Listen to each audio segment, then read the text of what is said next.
ماہ رمضان المبارک میں بہت ساری چیزیں، بہت سارے اوراد و وظائف لوگ کرتے ہیں اور کرنا چاہیے۔ کچھ لوگ غفلت کے شکار ہو کر کھا پی کر راتوں کو مستی میں ضائع بھی کرتے ہوئے نظر آتے ہیں۔ آقا کریم رؤوف الرحیم علیہ التحیۃ والتسلیم کی شان میں آپ کو بتاؤں کہ رسول رحمت صلی اللہ تعالی علیہ وسلم اپنی زبان سے کچھ نہیں فرماتے، ان ہوا الا وحی یوحی، جو میرا رب فرماتا ہے وہی وہ فرماتے ہیں۔ آقا کریم صلی اللہ تعالی علیہ وسلم نے ماہ رمضان المبارک شریف کے اندر 4 چیزوں کی کثرت کا حکم دیا اور ارشاد فرمایا رسول اعظم صلی اللہ تعالی علیہ وسلم نے کہ اس ماہ میں 4 کاموں کی کثرت کرو، ان میں سے 2 کام ایسے ہیں کہ ان کے ذریعے تم اپنے پروردگار کو راضی کرو گے۔ اللہ اکبر، اللہ کو راضی کرنے کے لیے۔ اور اسی کے ساتھ ساتھ اور 2 کام ایسے ہیں جن سے تم بے نیاز نہیں ہو سکتے ہو، وہ 2 کام جن کے ذریعے خدائے رب پاک کی خوشنودی حاصل ہوگی، وہ یہ ہیں لا الہ الا اللہ کا ورد کرنا، یعنی پورے کلمہ طیبہ کا ورد کرنا، اور اسی کے ساتھ ساتھ اللہ رب العزت جل جلالہ کی بارگاہ کے اندر مغفرت طلب کرتے رہنا۔ یہ 2 وہ کام ہیں کہ جب کوئی بندہ مومن ماہ رمضان المبارک میں یہ 2 کام کرتا ہے تو اللہ رب العزت جل جلالہ اس سے راضی ہو جاتا ہے۔ اور وہ 2 چیزیں جن سے تم بے نیاز نہیں ہو سکتے، وہ کیا چیز ہیں؟ تو آقا کریم صلی اللہ علیہ وسلم نے فرمایا جنت کا سوال کرنا اور دوزخ سے پناہ مانگنا۔ یہاں میں آپ کو بتا دوں کہ ہمیں ماہ رمضان المبارک میں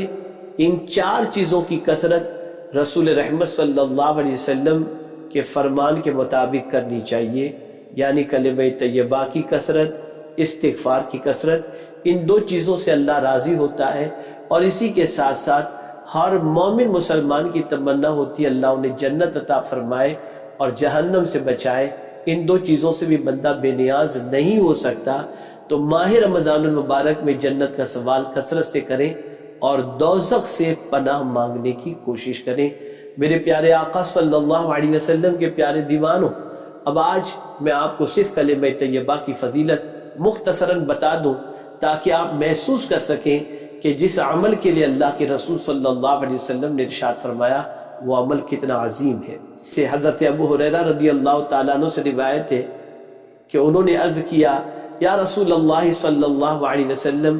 قیامت کے روز آپ کی شفاعت کا سب سے زیادہ مستحق کون ہوگا؟ تو اللہ کے رسول صلی اللہ علیہ وسلم نے فرمایا ابو ہریرہ، میرا گمان یہی تھا کہ اس بارے میں تم سے پہلے مجھ سے نہ کوئی پوچھے گا، کیونکہ میں دیکھتا ہوں کہ تم حدیث پر بہت حریص ہو۔ سب سے زیادہ احادیث اگر مروی ہے تو حضرت ابو ہریرہ رضی اللہ تعالیٰ عنہ سے، اور یہ حدیث مبارکہ جو بخاری شریف کی ہے اس میں حضور صلی اللہ علیہ وسلم نے حضرت ابو ہریرہ رضی اللہ تعالیٰ عنہ کو حدیث کے سلسلے میں حریص فرمایا۔ اب سنیے آقا کریم صلی اللہ علیہ وسلم حضرت ابو ہریرہ رضی اللہ تعالیٰ عنہ کے جواب میں کیا ارشاد فرماتے ہیں۔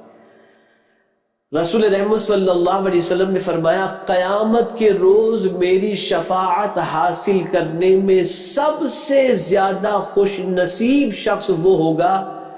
جس نے خلوص دل و جان سے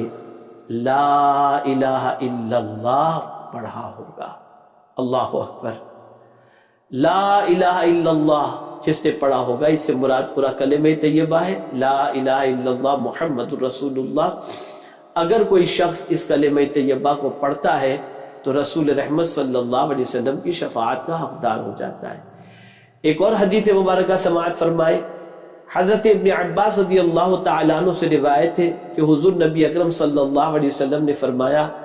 اہل ایمان میں سے ایک قوم اپنے گناہوں کے باعث جہنم میں داخل ہوگی، تو مشرکین ان سے کہیں گے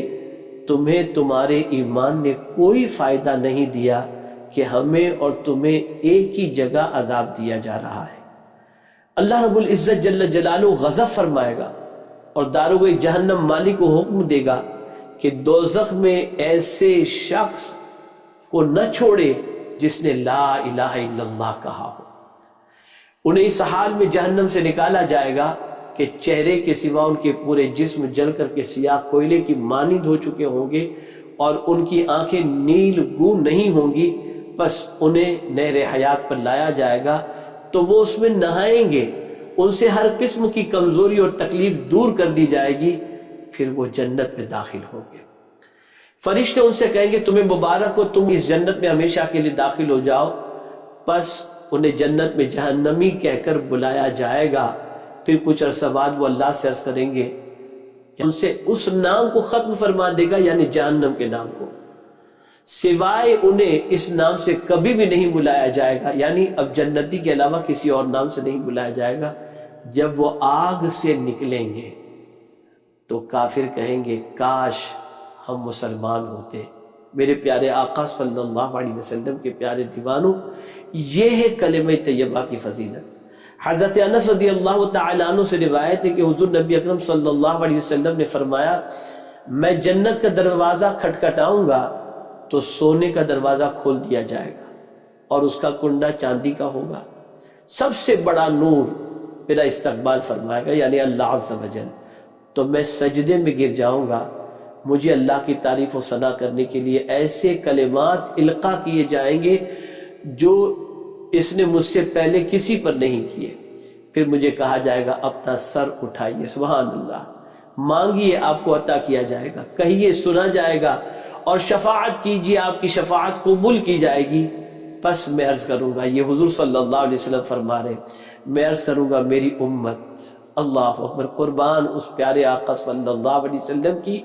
عظمت پر کہ وہ ہمیں کہیں نہیں بھولے، تو آقا کریم صلی اللہ علیہ وسلم عرض کریں گے میری امت، کہا جائے گا جس کے دل میں جو کے برابر ایمان ہو اس کا آپ کو دوزخ سے نکالنے کا اختیار ہے۔ فرماتے ہیں پھر دوسری بار میں سجدہ ریز ہوں گا تو ایسے کلمات ہی لقا کیے جائیں گے اور اس طرح فرمایا جائے گا، تو میں عرض کروں گا میری امت، پھر مجھ سے کہا جائے گا جس کے دل میں رائے کے دانے کے برابر ایمان ہو آپ اس پر بھی آپ کو اختیار ہے۔ میں تیسری بار سجدہ ریز ہوں گا تو ایسے ہی فرمایا جائے گا، تو میں سر اٹھاؤں گا میری امت، پھر کہا جائے گا آپ کو اس پر بھی اختیار ہے جس نے اخلاص کے ساتھ لا الہ الا اللہ کہا ہے، یعنی اگر کسی نے ایک بار کلمہ طیبہ پڑھا ہے تو میرے محبوب آپ کو اختیار ہے کہ آپ اس کو جہنم سے نکال کر جنت میں داخل فرما دیں۔ آپ مجھے بتائیں کلمہ کتنا مختصر ہے لیکن فضیلت کتنی زیادہ ہے۔ ہاں، اخلاص ہونا چاہیے، اور اخلاص کے ساتھ لا الہ الا اللہ جب کہیں تو دل میں یہ یقین ہو کہ یقیناً اللہ کے علاوہ کوئی عبادت کے لائق نہیں، وہی معبود برحق ہے، وہی معبود ہے اور وہی معبود حقیقی ہے اور یکا و تنہا ہے۔ اللہ رب العزت جل جلالہ کلمہ طیبہ کی اس فضیلت سے ہمیں فائدہ اٹھانے کی توفیق نصیب فرمائے اور ماہ رمضان میں اس کی کثرت کی توفیق نصیب فرمائے۔